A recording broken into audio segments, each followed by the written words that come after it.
le plan social, nous avons humblement accompagné certaines activités pour permettre à des jeunes filles ou à des jeunes hommes de devenir autonomes. Il y a des activités sociales qui sont ponctuelles.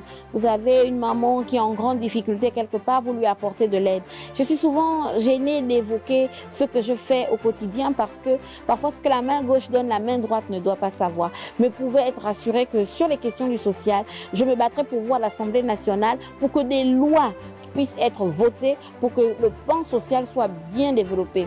Tout ce qui est aussi génération des activités génératrices de revenus, tout ce qui est accompagnement de la jeune fille mère, tout ce qui est soutien aux personnes du 3e âge qui méritent de vieillir dans la dignité, sachez pouvoir compter sur moi, comme je le fais souvent en rendant visite à quelques mamies, mes mamies stars comme j'aime les appeler, parce que quand on a bien vécu, on mérite respect, dignité et accompagnement.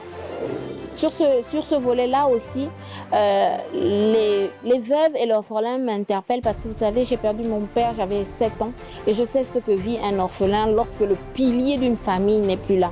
Et donc, croyez-moi, au-delà des lois qui existent déjà, à l'Assemblée nationale, je me battrai pour que tout ce qui concerne la veuve et l'orphelin puisse être renforcé.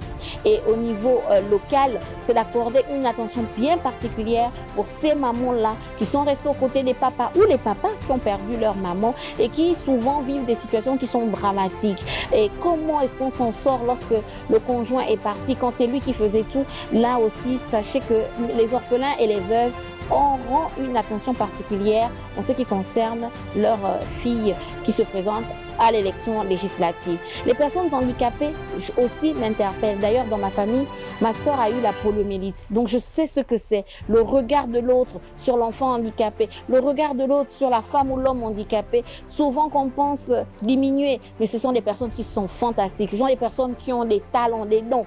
Donc, je voudrais travailler sur ces questions-là, notamment aider les enfants à avoir des diagnostics très tôt sur les questions de dyslexie, dyscalculie. Parfois, on dit « Oh, l'enfant est bête, il ne voit rien sur le tableau », mais c'est parce qu'il est atteint d'une pathologie qui n'est pas connue chez nous.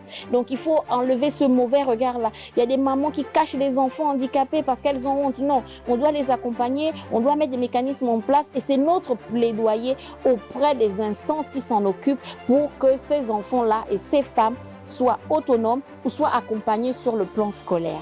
Alors pour les questions de social qui concernent la veuve, l'orphelin, les personnes du 3e âge, les personnes en précarité, en grande difficulté, pour ces enfants atteints d'un handicap ou de personnes vivant avec un handicap, votez pour nous et comptez sur nous.